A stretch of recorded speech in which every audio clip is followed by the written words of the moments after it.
Hey there, welcome back to Author Talk. I'm John Hartness, and today my guest is Misty Massey, editor for Lore Seekers Press, editor for Mocha Memoirs Press, editor for Falstaff Books, author of Mad Kestrel, award-winning author of Kestrel's Dance, and editor of the upcoming Falstaff Books anthology Nevermore. Yes. And I promise I'll write that story soon. You better, because I know where you live. Yeah, and you know, the Kickstarter's finished. They paid for the book. Yep. I have to write the story now. Yes, yes. You don't have a choice now. Right. So we are back at Congregate 2023 in the Winston-Salem Marriott, which is also home to now the Saga Genre Fiction Writing Conference. Yay! Which I help with a little too. You help with quite a bit. Yeah. You're a programming director for Saga. Am I? Is that what I am? It's what it says on the website. Oh, okay. Well, then. And your husband does the website. So yes. Oh, that's true. I forgot about that. frankly, it can say anything you guys want it to say. And that's at sagaconference.com, and you can go there and see who our awesome faculty are, including our 2024 guest of honor. And I'm not going to tell you who it is, so you have to go to sagaconference.com and find out. Today, we're going to talk about one of your favorite things in the world, and not your red nieces. velvet cake. Not No. red velvet cake. Not your Not nieces. my nieces. But okay. They're adorable. Yes. They are mine, and I'm not sharing. So. But people do screw up a lot of stuff about one of your favorite topics, and that's pirates. That is indeed pirates, and yes, they do mess things up. So what are 3 things that authors get wrong when they're writing about pirates? Okay. So the first thing that came to mind was the idea of walking the plank. Because walking the plank is one of those, when you think pirate, you often just immediately think, oh, a bunch of pirates, walk out there, matey, and pushing somebody off of a board off the side of the ship to their ultimate death.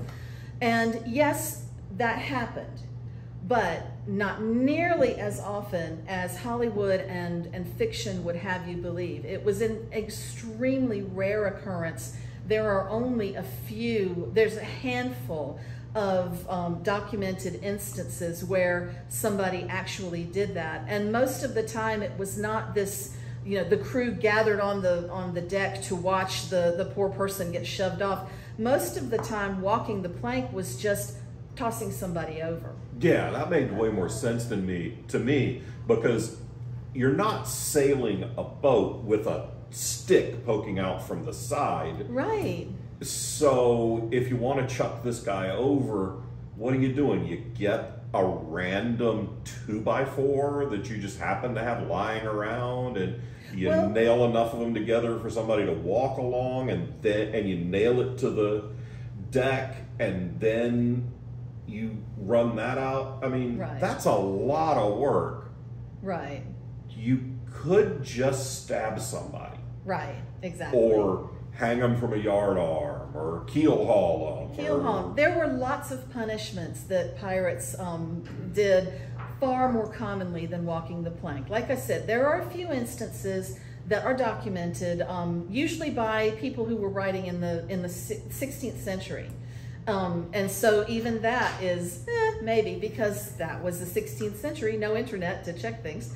But you mean we can't go back to the pirate times and research the microfiche? There are no videos and no photographs of people walking the plank. Most of our viewers don't know what a microfiche is. No. So. Oh, that's depressing.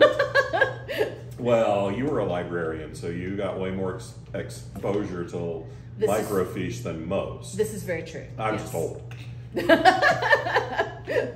So what's something else that people screw up? Well, something that is very commonly a mistake is the pirate flag. Usually when people think about the pirate flag, it's the black Jolly Roger with the skull and crossbones, and that's it. That's actually a specific pirate's specific battle flag. That is Calico Jack Rackham's flag. He flew that on his ship. Nobody else was flying that specific flag, because that meant that was Calico Jack. There were lots and lots and lots of different flags, and it's really not hard to check. You can look it up in books. You can look it up on the internet. Blackbeard's flag meant it had a skeleton stabbing a man, and there's an hourglass up in the corner, and it was supposed to signify the oncoming in eventuality of death. And so, you know, because there's time up here and there's death over here stabbing the man, so everybody's eventually going to die. That was Blackbeard's flag. Other pirates had a red Jolly Roger, a Jolly Rouge, and it had similar pictures. Some pirates had the skull with crossed swords, you know, so they're all different.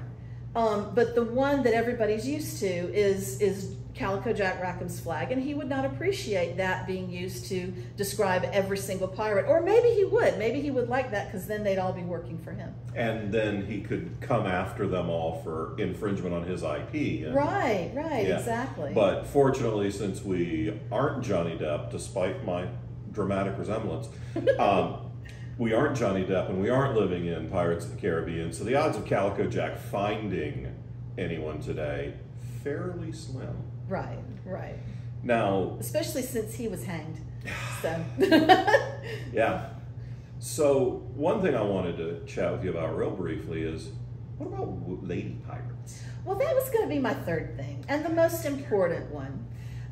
When I started writing Mad Kestrel, which is my first novel, I decided to write about a female pirate.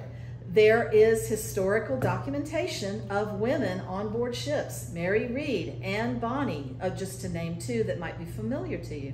But when I was writing Mad Kestrel, I had a number of people who came to me and said, "Are you nuts? There's no such thing as a female pirate." And it annoyed the tar out of me, because there are a lot of female pirates, very successful ones. There's Madame Ching, who was a Chinese, she was actually originally a prostitute. She got married to a very rich man who ran a pirate crew in the seas off China. When he died, she then married, I believe it was his brother, who inherited. And so then she was basically still running this pirate crew. Then he died, and she just took over. And she retired a very wealthy old woman.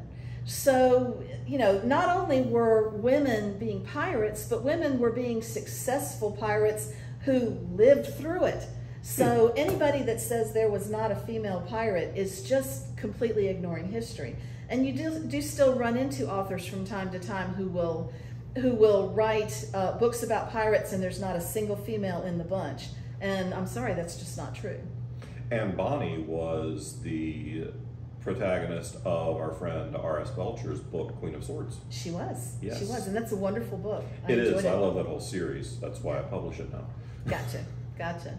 Well, and Anne Bonny and Mary Read. Anne Bonny was Jack Rackham's wife. Oh, is that like a biker's old lady? Is that sort of a common law kind of situation? I mean, I don't know that they were ever actually married in a church, but they were together until the point that Anne Bonny said, "Yeah, I'm tired of you," because Jack Rackham wasn't nearly the man that Anne was.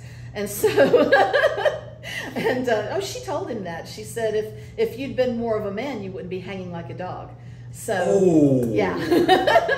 But, that's cold. And I know, right? I know. That's why I love her. And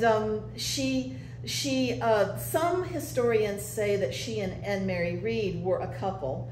I don't think there's any absolute documentation on that, but there are situations that in the histories that lean towards saying that they were together. And they both actually claimed to be pregnant to get out of being hanged when they were finally imprisoned. So smart. Yeah. And especially back then, there wasn't an easy way to prove it for months and months. So. Yeah. And you know, if you're not 4 weeks along right now, we can probably get that taken care of for you. Right, exactly. And I have a feeling Anne Bonny wouldn't have minded that at all. Whatever it took to get out of being hanged. Yeah, I'm with her on that one. Yep.